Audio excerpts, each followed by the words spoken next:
las distorsiones de ese entorno influyen en cualquier moneda. O sea, en Venezuela los precios van a subir, pagues con dólares, pagues con euros, pagues con libras esterlinas. O sea, porque hay una economía que está totalmente distorsionada. Segundo factor.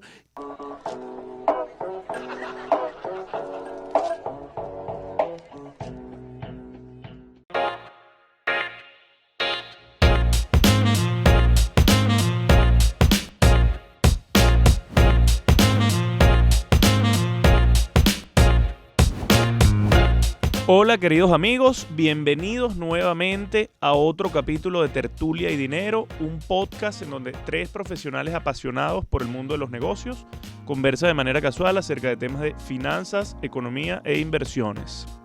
Este capítulo es traído a ustedes gracias a nuestros amigos y patrocinantes, inicialmente Asdrúbal, que con BanPlus, que nos ofrece su cuenta Divisas Plus, que nos permite pagar en bolívares con cargo en la cuenta en divisas. Recuerden que BanPlus es el banco con el que hacemos país. También llega gracias a Binance, el mayor exchange de criptomonedas del mundo, mucho más allá de solo transacciones. Binance ofrece un sistema financiero y un ecosistema financiero muy sólido y transparente. Y bueno, por si fuera poco, tenemos también al grupo Obelca, una institución que tiene más de 10 años en el país y que ofrece soluciones financieras adaptadas a las necesidades de sus clientes. Hablando de necesidades de clientes y del público que ve el podcast y nos sigue en las redes, hoy traemos tres temas que son clave, José Miguel y Asdrúbal. Como siempre, hermano, como siempre. Empresas exitosas en Latinoamérica. ¿Cuáles son las empresas latinoamericanas que marcan la pauta y qué cosas podemos aprender de sus historias, cuáles cotizan en bolsa? Vamos a hablar un poquito de eso. El segundo tema es una recta a 90 millas, hermano, para sacarla de jonrón. Asdrúbal. Tema inflación. Hablar un poco de la dolarización, o sea, de cómo esa dolarización que está habiendo en el país puede influir o influye en esa inflación, si es el fin de la hiperinflación en Venezuela, si volveremos a la normalidad, y por normalidad me refiero a si vamos a tener tasas. Venezuela se arregló, porque ahora eso es el tópico de las redes, ¿viste? Yo soy de los que piensa que no, pero yo también soy optimista. Y por último, temazo. ¿Cómo va el portafolio de Tertulia y Dinero? Todo bien, menos Alibaba. ¿Cuáles son las acciones que han liderado? ¿Cómo ha sido el comportamiento en general del mercado? El capítulo está suave, está conversacional. Sí, vale. Salvo la parte de Alibaba que Asdrúbal seguro está esperando para tirarme a sacar, pero... el capítulo está bochinchero. Está bochinchero. Bueno. Está bueno. Entonces, nada, ¿cuáles son las empresas más exitosas en Latinoamérica? Mira, por mi parte, creo que es un tema conversacional, lo conversado ahorita, vaga redundancia, con Asdrúbal previo al capítulo. Quiero arrancar de Venezuela. Yo conozco una plataforma de EdTech, Educational Technology, que se llama Masaber, Escuela de Inversión, que bueno, veo que Asdrúbal está haciendo cosas con ellos súper interesantes y vale la pena decir que es una startup tecnológica que está intentando poner su grano de arena para la educación financiera venezolana. No sé qué piensas tú, Asdrúbal. No, total. Masaber de verdad vino a revolucionar el mercado con, instructores jóvenes, osados, con temas que de alguna manera impacten la dinámica, sobre todo los negocios en las empresas. Y es importante, sobre todo, no solamente un tema de Venezuela, y la verdad que ya poniendo un poco de seriedad al asunto, sino también por un tema de nuestro cono sur, lo hemos conversado, nuestro podcast nace a raíz de esa premisa de intentar colaborar y dar nuestro grano de arena para intentar eliminar tanta asimetría de información con el tema financiero. Ahora, hablando de compañías que sí han marcado la pauta, Masaber lo está marcando, pero apenas estamos cumpliendo un año. Vamos a hablar de cosas que tengan un poquito más de tiempo. Empresas latinoamericanas importantes, yo no puedo, o sea, cuando estábamos preparando este tema, el primer nombre que se me vino a la mente fue Mercado Libre. Empresa argentina, nace con Marco Galperín 1999-2000, estudiante de Stanford. Estuve leyendo la historia, me pareció interesante que él incluso admite que no es una idea demasiado innovadora porque lo que quería replicar era el formato de eBay en Latinoamérica, partiendo de la base argentina, y que el mayor problema, y quisiera escuchar sus opiniones con respecto a esto, que él decía, nuestro problema va a ser la cultura, porque nuestro pueblo tiene una falta de confianza tremenda. Entonces el tema de intentar hacer un marketplace de temas de ventas, de cosas usadas, hay que intentar, y ese fue el punto focal de él, intentar que la plataforma sea lo más transparente desde el punto de vista de que la gente tenga confianza cuando vaya a operar. ¿Lo ven posible ustedes en Venezuela? Y esa es mi pregunta. O sea, ¿es posible en Venezuela tener... Mercado Libre funciona acá, excelentísimo. Pero si hubiese una idea innovadora para tema venezolano, con tantos problemas de confianza que hay, ¿lo es posible? No, sí, yo creo que hay otras que han intentado replicar, pero por supuesto, tal vez creo que hay que hacerlo desde la perspectiva del orgánico, ¿no? Es decir, no orgánico en términos ecológicos, sino orgánico en términos de crecimiento, ¿no? Ok. En términos de empezar tal vez con un nicho y a Sí. partir de allí ir expandiendo. Creo que puede ser interesante. Yo creo que cualquier iniciativa de este tipo tiene que integrar, lo decíamos en el capítulo anterior, el tema de la diáspora, porque la cantidad de venezolanos que están fuera, que quieren ayudar a su familia, es un elemento de oportunidad y que puede ser un punto de partida para darle piso a esa idea, ¿no? Ok. Sí, yo igual, como bien dice Asdrúbal, yo creo que es completamente posible.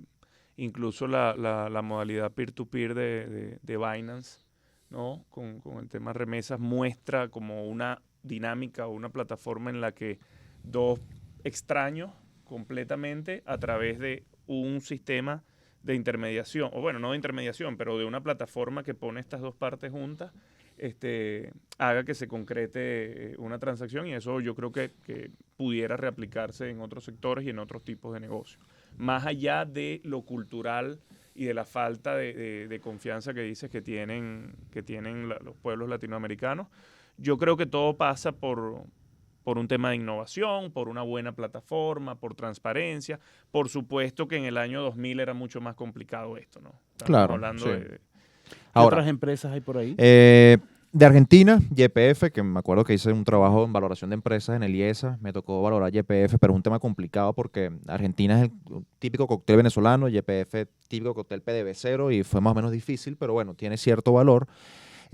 Obviamente el país más representativo es Brasil, Claro. por tema tamaño. De hecho, ahorita, no con empresas listadas en bolsa, que sí las tiene, por ejemplo, Vale, que es la empresa minera grandísima que tiene, Petrobras, etcétera. Itaú también, ¿no? Itaú No, también, Unibanco, Holding. El que más me llamaba la atención, que incluso Berkshire Hathaway recientemente, la empresa de Warren Buffett, compró 500 millones, bueno, compró no, lo financió, una ronda previa de financiamiento todavía en su parte de llegar a salir a bolsa, con 500 millones de dólares. No es común ver a Buffett o a Berkshire Hathaway en general tomar posiciones en Latinoamérica. Eso es algo nuevo. Eso habla muy bien de Newbank, desde mi percepción como filtro de inversor en valor. Buffett también tiene participación en una compañía brasileña que se llama Stone Co., también de financials. Y me parece interesante el tema Brasil con las fintechs y los neobancos. Está creciendo Sí, bastante. muchísimo. En la parte chilena, ahorita nuestros productores me comentaron, no estaba claro, de una compañía enfocada en foodtech que se llama Notco, que incluso Jeff Bezos, Roger Federer y Lewis Hamilton formaron parte de ronda previa de financistas. Interesante. Súper interesante. Yo creo que en el cono sur están pasando cosas interesantes no con empresas que estén en bolsa, porque bueno, Mercado Libre, Sociedad en Química México? Minera. Iba a preguntar por México, no tenemos A paisanos mí por México ahí me que- llama mucho la atención el tema de Kavak.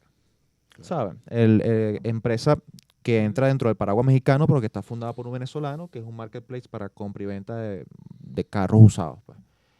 Y que ya ha alcanzado valoraciones, creo que por encima, ya un unicornio, por encima de $1.000 millones. No, en Sí. México hay muy buenas empresas. Está FEMSA, está Bimbo, América Móvil. Bueno, ya no es América Móvil, pero es de alguna manera todo el grupo ligado a Telmex, ¿no? Ujú. Es Sí, telecomunicación. de Esa la Slim. vi y casi que está en toda Sudamérica, menos Venezuela.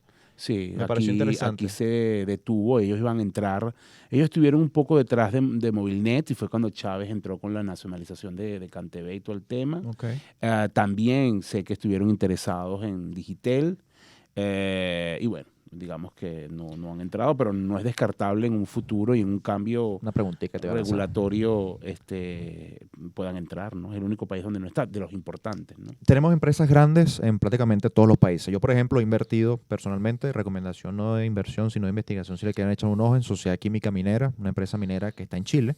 Chile tiene ventaja competitiva en el tema minero, el ticker es Claro. SQM.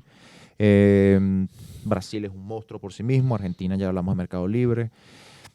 Peruanas. Si tuviésemos, peruana no le eché mucho el ojo, sí vi como que cuestiones también enfocadas a minería, pero realmente no me paré mucho en detalle porque los nombres que vi no se me hicieron muy familiar. Y dije, bueno, no hay un filtro ahí muy importante. Yo soy de los que cree que las multilatinas, que es justamente el concepto que agrupa estas grandes empresas, pero enfocadas en el mercado latinoamericano, van a jugar un rol importante ¿En qué sentido? en Venezuela. Bueno, porque yo creo que al final, el día que Venezuela, digamos, empiece una senda de recuperación y nuevamente se abra al capital extranjero, quienes van a aprovechar esa oportunidad van a ser principalmente empresas latinoamericanas que ya sus mercados se les queda pequeño, que de alguna manera comparten un poco el historial de entorno complejo como lo es Conocen el América contexto, Latina sí. y van a entrar acá. Ha habido ya algunos acercamientos, yo he tenido conversaciones con grupos de diferentes países, sobre todo a raíz de los sucesos que han pasado en Venezuela en los últimos años, en términos de que se veía posible escenarios de transición, hoy un poco lejos, y si hay interés un poco en invertir acá, ¿no? Y tiene sentido, porque efectivamente estas empresas han crecido mucho, han aprovechado los mejores años en América Latina, que viene después de un periodo importante de reformas en su economía y de entornos macro un poco más estables de lo que fueron los 80 y los 90, y ahora pues necesitan un poco expandirse a nuevos mercados y Venezuela es un territorio por explorar, ¿no? Es así. Y que con relativamente poco capital para un fondo te haces de una buena participación en cualquier empresa, pues entendiendo el tamaño de nuestra economía ahorita. Eso me hace recordar, yo acompañé hace unos años previo a la pandemia a un grupo de bancos centroamericanos que querían explorar, comprar un banco en Venezuela, y me dio mucha risa porque en las reuniones iniciales ellos con mucha humildad en realidad decían, no, pero nosotros solamente queremos una participación pequeña en un banco porque lo único que tenemos son 30 millones de dólares. Y yo le decía, bueno, con eso casi que te puedes comprar una buena parte de todo el sistema financiero venezolano, ¿no? Por Es las así. condiciones en las que está. Y era años atrás. Bueno, ahorita te Bueno, compras el sí. sistema financiero. Hablando de Venezuela, y para ponerle guinda a este tema de empresas latinoamericanas exitosas, yo sé que la situación está difícil, 8 años de contracción, 85% de caída, hiperinflación que yo creo que se va a acabar y ya hablaremos de eso en el segundo tema. Si tuviésemos que pensar una empresa, capaz podemos amarrarnos a las empresas que están listadas en bolsa, que en medio de un proceso de transición o de recuperación venezolana de la economía, etcétera, ¿qué empresas crees tú venezolana que pudiese marcar tendencia? Puedes nombrar una sola nada más. Sí, pues si no se encadena. Que cotice en la bolsa de valores Sí, de Caracas. te lo quiero cercar así para que no sea tan amplio. Mira, si me vas a limitar a invertir en una sola... Puedes decir dos, pues. No te sientas más por no, Andúbal. no, Para que no, Andúbal se pone... Más por un tema de sectores. Por un tema de optimizar tiempo. Más por un tema de sectores, creo que me quedaría con fondo de valores. Fondo de valores inmobiliarios. Por el hecho de que creo que, bueno, ya el sector inmobiliario ha estado muy, muy, muy golpeado. Y en un escenario de cambio en el país, esa estrategia de acumular metros cuadrados a precios históricamente bajos puede capitalizarse bastante bien. Y si no cotizar en bolsa, puedes decir Banplus y Folionet sin ningún dolor, ¿oíste? Mira, Folionet, para mí, esto ya lo hemos hablado en privado, el potencial de crecimiento, y no vamos a hablar de lo financiero, sino en términos de soluciones que está trayendo al mercado latinoamericano, a mí me parece increíble. La plataforma, yo uso la plataforma incluso antes de tener conversaciones para el tema del podcast. La facilidad con la que adquieres posiciones en la interfaz, la transparencia, lo sencillo que es entender los números que otros brokers en los Estados Unidos o en otras jurisdicciones no tienen, hacen que, a mi modo de ver, Folionet tenga un potencial gigante en los próximos años. Buenísimo. De verdad que ¿Tú, Asdrúbal? encantado. ¿Qué me dices? ¿De empresas en Venezuela? Sí, ¿cuál crees tú en medio de un proceso de transición y recuperación económica sea una empresa que pueda marcar tendencia en Latinoamérica? Una empresa venezolana. No, hay varias. Está Ron Santa Teresa. Te vas a por quejar de ejemplo. Jesús y vas a decir varias. No. Mira, Siempre, llevándome la contraria. no, yo creo que Ron Santa Teresa es una empresa con mucho potencial en términos de, digamos, de un historial ya de reconocimiento de mercado, con una marca bien consolidada en términos de ron. Y aunque yo sí creo que Venezuela puede relanzar su empresa energética, no sé si con el nombre PDVSA, pero sí la puede relanzar y creo que va a jugar un rol importante porque es la ventaja estratégica que tiene Venezuela en la región, ¿no? Probablemente en manos privadas, probablemente bajo otra óptica, pero sí creo que podemos tener un holding energético, petroquímico que puede dar la pauta en un marco diferente y insisto, con apoyo del sector privado, ¿no? Buenísimo. Yo, palabras cortas, creo que Ron Santa Teresa puede ser una empresa que puede marcar tendencia. Yo creo que incluso lo está haciendo y vemos que constantemente gana premios en este escenario venezolano. Me imagino que un escenario mucho más orgánico y mucho más preparado para el sector privado. Creo que tranquilamente puede apalancarse mucho más, llegar mucho más lejos y seguir rompiéndola. Buenísimo. Tema 2, tema inflación. La dolarización, Asdrúbal, constituye el fin de la hiperinflación en Venezuela. Mucha gente lo liga a esto. Que, Bueno, no vaya a decir depende. Usted es los economistas, entonces. Siempre entonces dice depende, que siempre. sí, que no, que y no. otra pregunta también para que la atajes ahí con la anterior. ¿Tú crees que volvamos a tener inflaciones de un dígito en Venezuela? ¿Crees que volvamos a ser un país normal? en términos de Anual, inflación? mira, no Anual, lo veo. Tal vez esta pregunta es más sencilla que la anterior. No lo veo cerca, la verdad. No lo veo cerca. Obviamente y ya voy a argumentar eso y voy al primer punto. La hiperinflación, la dolarización, perdón, ayuda, pero es insuficiente. Porque al final la hiperinflación está asociada a un desequilibrio monetario y a un desequilibrio fiscal. Y nosotros tenemos un Estado que en estas condiciones es inviable, que no tiene capacidad de financiarse, que sigue dependiendo del financiamiento del Banco Central, que tiene una muy baja capacidad de recaudación y adicionalmente los ciudadanos hemos perdido la confianza en nuestra moneda. Tenemos cero credibilidad en la acción de la política económica y eso al final termina influyendo. Pero por supuesto que la dolarización se convierte en un ancla de precios. Yo lo he venido señalando en diferentes oportunidades. En la medida que tú empieces a fijar precios en dólares, y hoy la mayoría de los comercios lo hace, por un lado gana certidumbre, porque te permite planificar mejor con dólares, pero por el otro también tu capacidad de incrementar precios se ve muy limitada. Y por más que la gente se queje de que los precios en dólares suben, en realidad suben muchísimo menos que los que suben los precios en bolívares. Totalmente. Claro. Entonces, al final, eso es un ancla y es un factor que tiene incidencia en la dinámica de los precios en Venezuela. Y hemos visto que en la medida que se ha profundizado la hiperinflación, ha descendido la inflación. No necesariamente es la única causa, insisto, pero sí es un factor importante.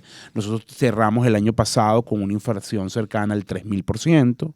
Este año nuestros cálculos apuntan a una inflación más cercana a 1.200% y el año que viene la vemos por debajo de 500%. Entonces, en la medida que cada vez más las transacciones estén en dólares, en esa medida hay una especie de ancla, insisto, con el tema de los precios que influye en el tema. Pero de ahí a pensar en inflación de un dígito frente a un Estado colapsado fiscalmente como el Estado venezolano, creo que ni tan calvo ni con dos pelucas, ¿no? O sea, yo creo que ese escenario de inflación de entre menor a 500% es lo más optimista que podemos ser en el corto plazo, lamentablemente, lo cual va a ubicar a Venezuela como una de las peores tasas de inflación en el mundo y la peor en América Latina. Recuérdate que el otro país que tiene una problemática inflacionaria es la Argentina, y la Argentina estamos hablando de inflación interanual que puede estar en el orden del 50%, o sea, muy lejos de lo que es la dinámica de precios Ahora, en Venezuela. Déjame hacer esta pregunta. Mira, entre el tema del encaje legal y reducción de gasto público y la dolarización en términos prácticos, digamos, en la calle, ¿cuál crees que ha influido más o ha tenido más incidencia en esa ralentización de la inflación? En esta última etapa, principalmente la reducción de gasto. El gobierno ha reducido prácticamente a la mitad su déficit. El déficit fiscal en este momento puede estar en el orden de 10, 12 puntos del PIB. Cuando arrancó el ciclo hiperinflacionario, ese déficit era superior a 20 puntos del PIB. Así que ese es un factor importante. Ya el encaje, su incidencia es muy limitada. Es más, ya el encaje debería ser cambiado, debería ser modificado, porque el crédito se ha ajustado. El valor del costo del crédito ha subido. Ya no existe ese crédito barato que era un tremendo negocio Tasas reales negativas financiero. Eso no existe porque el gobierno ató la tasa de interés a las expectativas de inflación con el crédito indexado, con lo cual las autoridades deberían reducir el encaje porque ya el crédito de alguna manera no es un vehículo para hacer un negocio financiero o para ignorar de compra. Exactamente, porque ya es costoso. Entonces, claro, más bien es un factor de distorsión, pero sí creo que las autoridades todavía están marcadas por el temor de que una reducción fuerte del encaje pueda disparar presiones en los precios a través del tipo de cambio. Tiene cierta lógica también, porque recuerda que este es un gobierno, insisto, con la credibilidad en el piso y adicionalmente sin reservas suficientes para poder defender la moneda. Claro. Entonces, al final esos dos factores te quitan grados de libertad para poder contener la presión en el mercado cambiario. Es así. Es así. Es así, tal cual. No, yo te quería preguntar, pero muy desde el plano terrenal, porque se escucha dolarización por aquí. Y a veces que yo creo que las personas me dicen, no, aquí lo que hace falta es dolarización. Pero ¿qué es la dolarización? O sea, ¿qué sería llevar a cabo, si es posible llevarlo a cabo? Y quisiera que nos dijeran, no es posible porque Venezuela no se puede sentar con la Reserva Federal. O sí es posible. O va a ocurrir de manera totalmente desordenada porque los agentes económicos lo deciden. Eso, ¿cómo tú lo ves? Eso es una buena pregunta porque la gente asume que la única dolarización es la que existe probablemente en Ecuador o en El Salvador o Panamá. Y no es así. En la literatura económica existen diferentes grados de dolarización. Obviamente, un caso de dolarización extrema es el de Ecuador, donde la autoridad monetaria renunció a su propia moneda y asumió totalmente la moneda de los Estados Unidos. Te adelanto que yo eso lo veo poco probable, por no decir muy bajo, por nada, en Venezuela. Pero aquí estamos dolarizados.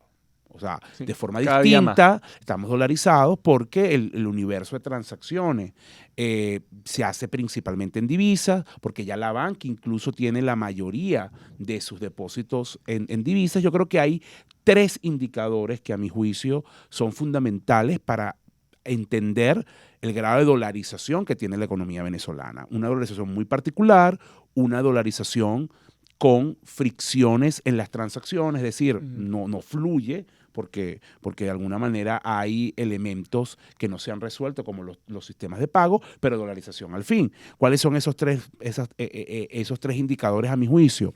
El primero, según nuestros cálculos, más del 60% de las transacciones comerciales se pagan en dólares. Eso ya es un gran elemento importante de dolarización transaccional. Ya más del 60% de los depósitos de la banca en Venezuela, tanto pública como privada, están en divisas. Eso es un elemento clave de avance, ya no de dolarización transaccional solamente, sino de dolarización financiera. Y tercero, y es que la liquidez en dólares es 5 veces más que la liquidez en bolívares. O sea, hay más dólares acá que bolívares. Entonces, eso te habla del grado de desmonetización y del avance del dólar. Entonces, ahora, esos 3 indicadores nos llevan a afirmar, para cerrar un poco la idea, que Venezuela es una economía dolarizada. Que no está dolarizada al estilo de Ecuador. Sí.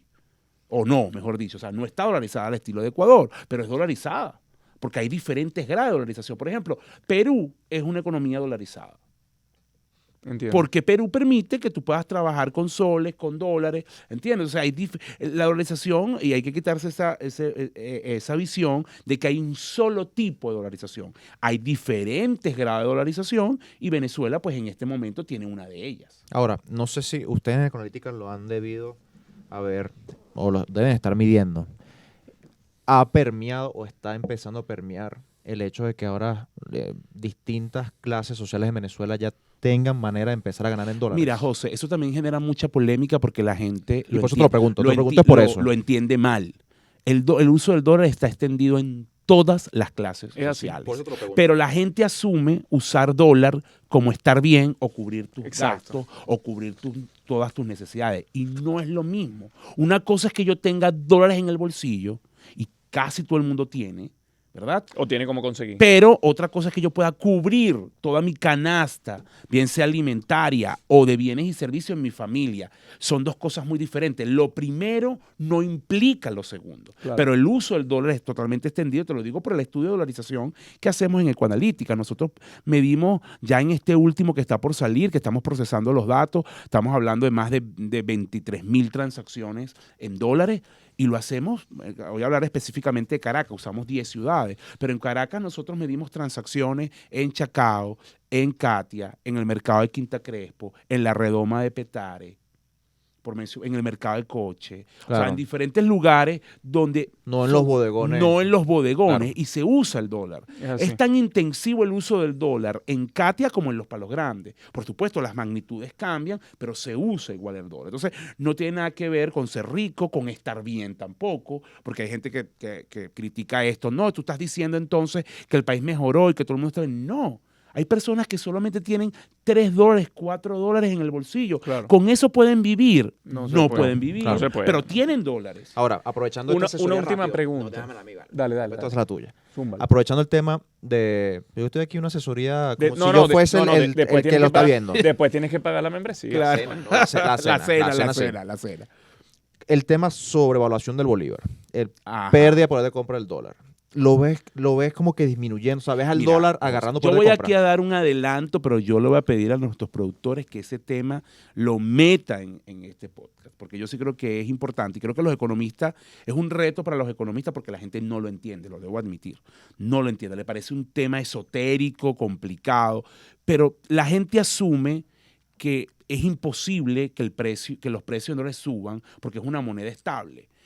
Primer elemento. Sí, el dólar es estable, pero ¿estable en dónde? Las monedas están supeditadas a donde se usen. Sí. Claro. No es lo mismo usar un dólar en Caracas que utilizarlo en Nueva York, que utilizarlo en Kabul, por ejemplo, Sí. ahora que está de moda Afganistán. O sea, no es lo mismo. O sea, el entorno prela.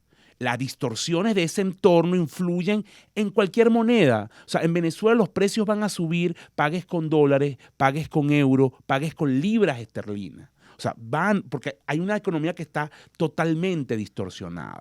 Segundo factor que quiero dejar acá como abreboca, no es que los comerciantes sean que es viveza criolla, Sí, que sean están ganando malos. mucha plata. No tiene nada que ver con eso. Habrá uno que otro que sí, pero no es el factor más importante. ¿Por qué? Porque lo que sucede es que los costos de las empresas está subiendo a un ritmo más acelerado que la velocidad a la que se deprecia el bolívar. Con lo cual, ¿cómo haces tú para cubrir tus costos si tus ingresos que están en dólares no suben en la misma magnitud? Claro. Tienes que subir el precio en dólares. Dicho de otra manera, para que los precios en dólares se mantengan constantes en el tiempo o para que no suban en este momento en que estamos hablando para este podcast, el tipo de cambio debería estar por encima de los 8,5 millones de bolívares o 8.5 dada la reconversión.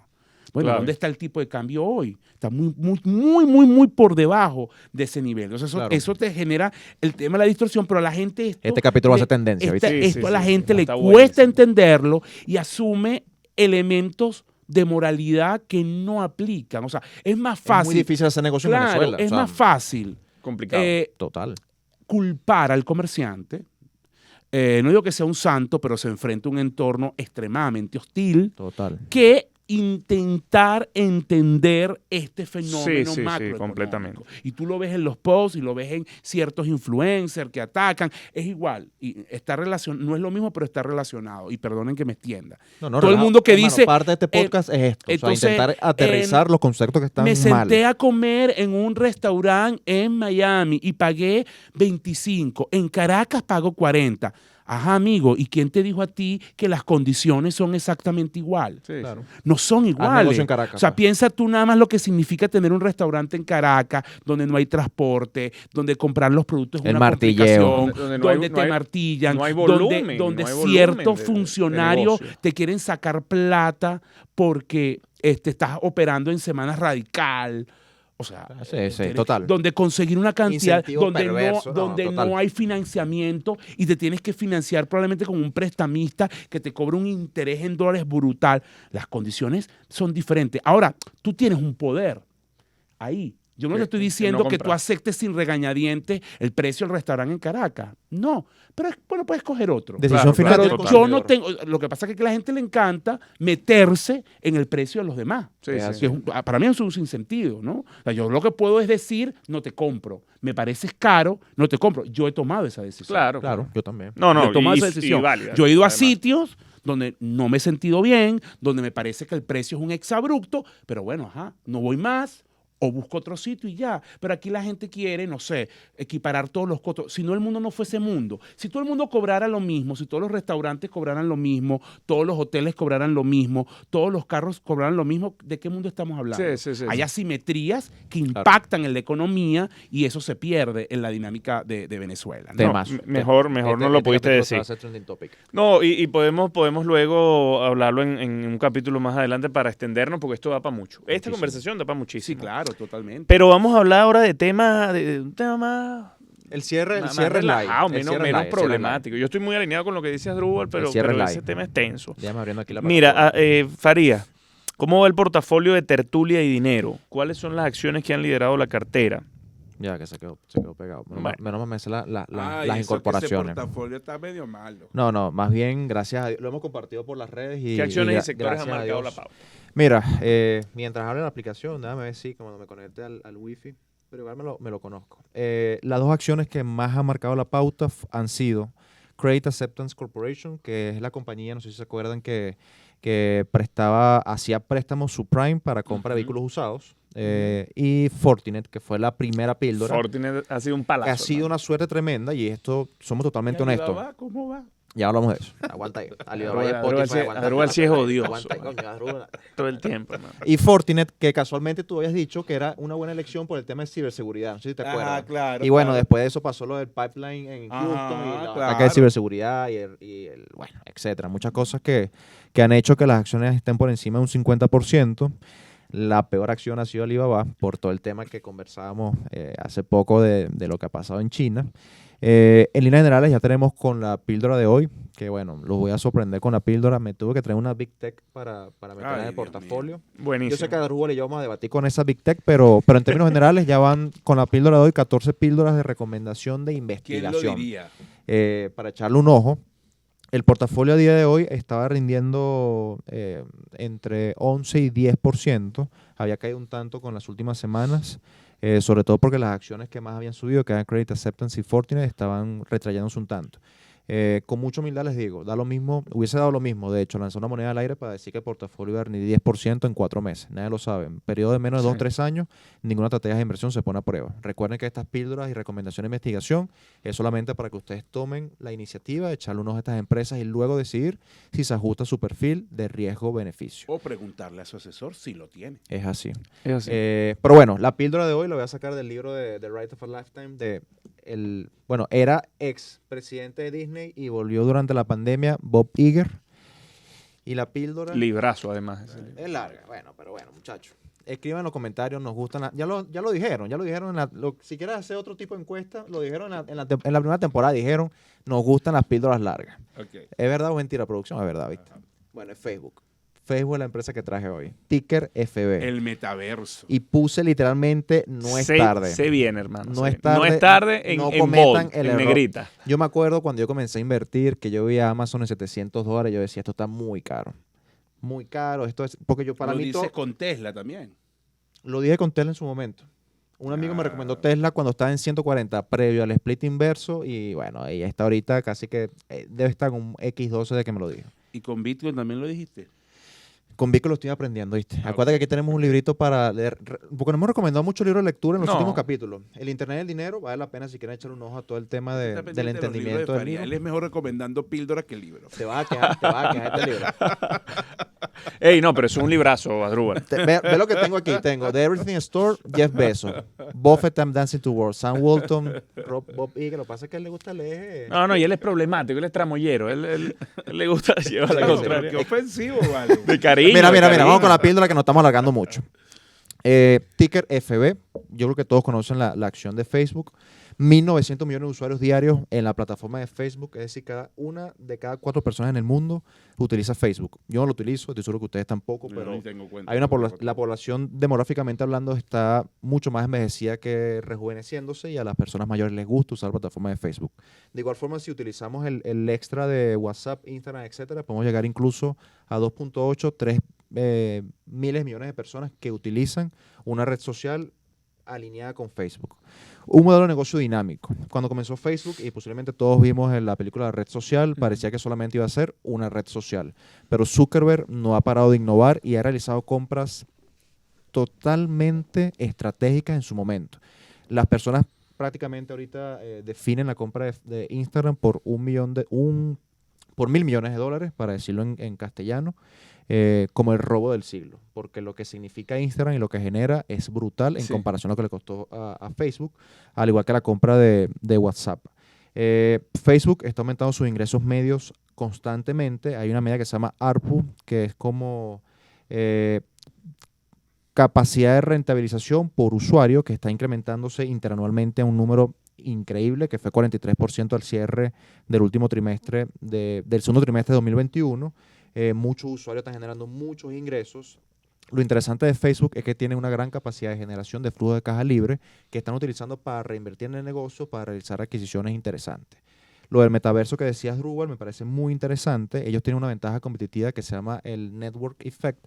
Para esto creo que ya hemos hablado del libro de Pat Dorsey, el pequeño libro que genera riqueza. Habla muy bien de esta ventaja competitiva y cómo esto genera un moat. Y yo creo que al final Facebook está mirando más allá, ¿no? Porque ya el mundo no es solo la red social, eso es ahora cómo generar interacción de alguna manera, incluso tridimensional, mundos virtuales que den una sensación de estar, que es un poco lo que tiene que ver con el metaverso. Viene trabajando intensivamente en realidad aumentada. Lo de los lentes, unos lentes, pero eso apenas vamos a ver si producción nos trae unos lentes de eso. El primer experimento.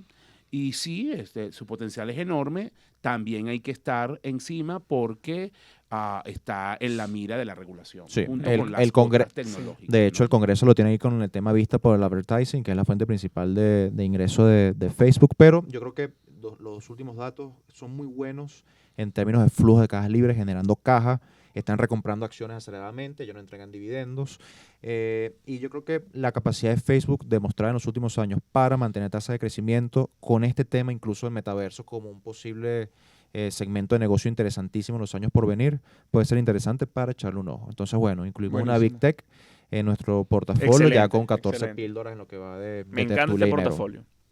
Entonces, bueno, señores, estamos listos, creo. Estamos listos por hoy. Podemos ir a comer. ¿Vas a brindarles, Drupal, Recuerden nuestras cena? redes.